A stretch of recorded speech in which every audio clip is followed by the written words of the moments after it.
When I started my agency a few years ago, I was doing all of the email copywriting myself. So I would try different types of variation, try to think what would people like to receive in their email inbox and try to get as many meetings as possible. And it was a really frustrating process because I would try different type of emails. I would launch the campaigns, get no meetings. Then if I started like a long email before, I would switch to a very short email. Try this, get no meetings, and it was just this over and over again. Even though I was putting the hours, I was watching YouTube video and stuff weren't working. And now a few years later, I realized there's actually a few email angles. You just need to know the rules. You need to adapt those to your business and you will eventually it's impossible for you to not get meetings with the angles I'm going to share with you. So in this video, I'm simply going to show you the few email angles, the few email rules you simply need to follow to guarantee some meetings for your business. So before we get into it and I show you the exact scripts, there's just a few rules you need to follow that is going to make your life way easier. Now, don't try to contest all of these. Just I was the same. You don't need to understand these. You just need to apply them. Trust me, you'll get better results. The first one is you need to use intriguing subject lines. It's like a personalized variable with a keyword question, like just something that intrigues people, that sparks curiosity. It's like two words. Let's say you're an Amazon growth agency and you're targeting Amazon sellers.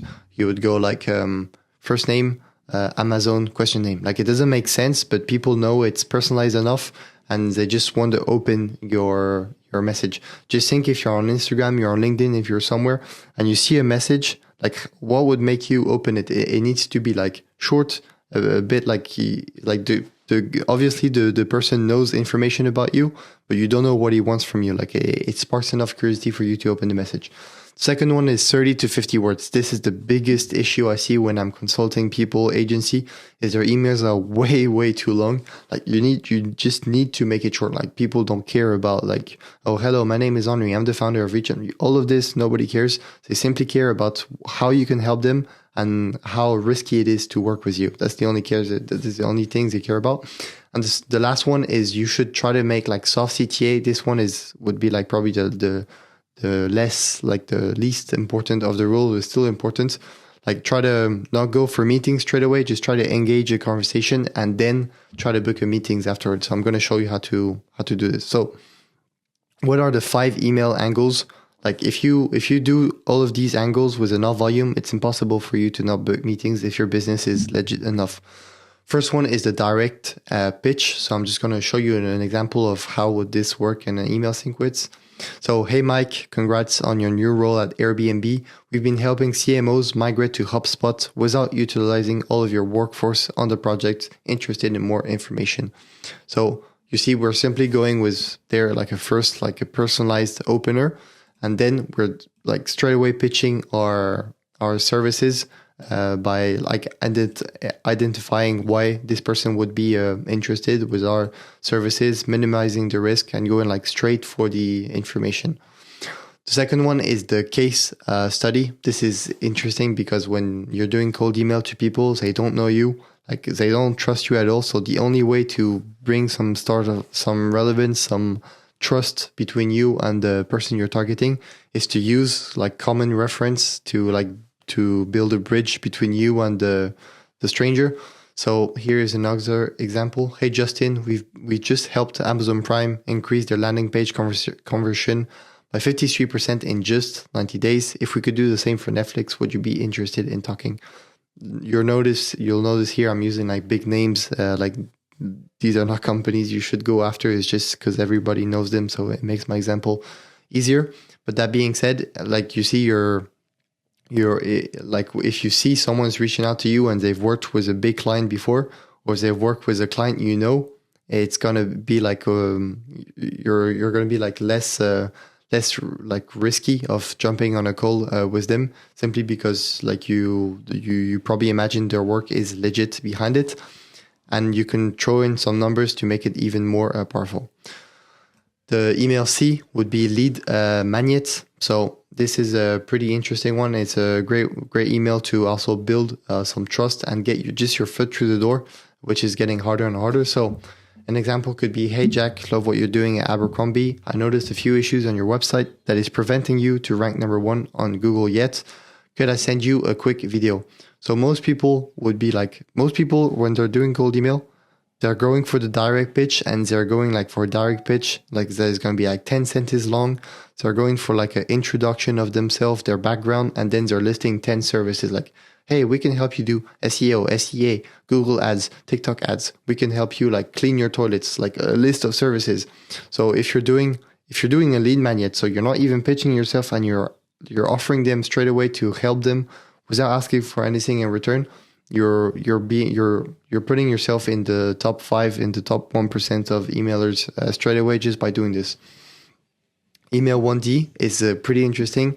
It's just like it's a one question. So like this one is a bit risky, but you can still try it in some niches. If it's not saturated, it would work pretty cool.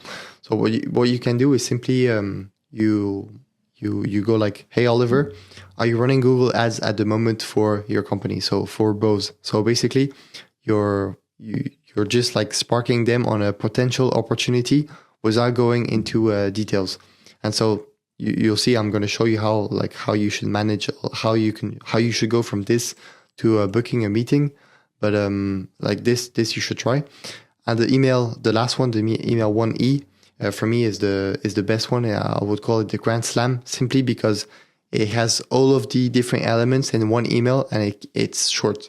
So, hey David, notice you're looking for SDR on Indeed. So here you go, like for something personalized, and it already makes your offer relevant for after.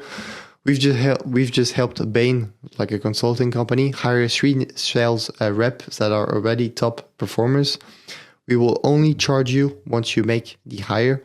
Can I send you a few profiles over? So if we are to look at this email and understand why it works so good, like I've used this type of email, like this is probably like 80% of my emails look like this. And why does it work so well? Simply because you're doing the personalized approach, but it's not like just stupid personalized. It's not like, oh, I notice your hair is purple. It's like, this makes sense for the offer after. Then you put a case study, which is already mixed with your desired outcome. So you use a big name, one of the company. We've just helped Bain, but we've helped Bain do something that you probably want to do too, which is hire 3 new sales rep. You minimize all of the risk. So we will only charge you once you make the hire. So like there's no reason the guy shouldn't start working with you right now. And you offer free value in the same email. So here, this is probably like 50 words, and you've got all of the key elements for your email to make it really good. So if you can try to like adapt this to your business, and you should be like this can adapt to SaaS, to agency, to consulting, to coaching, to whatever, you will see great results. Like as long as you follow all of the other stuff, which is like the offer, the targeting, the scraping, blah, blah, blah. But like this will give you main meetings. So how should you use all of this? I would recommend, if you want to implement this like straight away after this video and make it worth your time, building an email campaign with 1,000 to 5,000 leads with a 3 email sequence. So the first email should be simply A, B, C, D, E, split test all of these. So you do like, so you go like whatever like cold email you're using, like Smart Lead, Lemlist, Instantly, and you go for like A, B, C, T test. Second email, just a follow-up. I've made other videos on how to make a good follow-up. Third email, another follow-up. And then, which is you probably wonder, like, if I'm not putting the link of my company, if I'm not asking for a meeting, how do you go for the meeting? Simply when you're doing cold email like this, you simply, each time someone is interested, you answer them like really fast, under 10 minutes, and you go for the meeting. So let's say you send this to a company like McKinsey. You send them this, and then they say, okay, yes, I'm interested. You send them a few profiles, like, oh, hey, this is a few profiles to make sure these profiles match your company, and we can send you more relevant profiles. Would you be open for 15 minutes meetings on this day or this day? And usually this will work. Like sometimes, most of the time, like probably like 50 to 70%, the guy is gonna show you some availability and go for the meetings. Sometimes they're going to push a bit harder, like, oh yeah, before we talk, what is the pricing? Can I have your brochure, blah, blah, blah. And then you simply put, again, it's always like more information with the meeting. You do this eventually and you'll get the meeting. which one to prioritize and which one will get you the most results. So I would say out of all of these email sequence, it really depends on your offer and like your market saturation.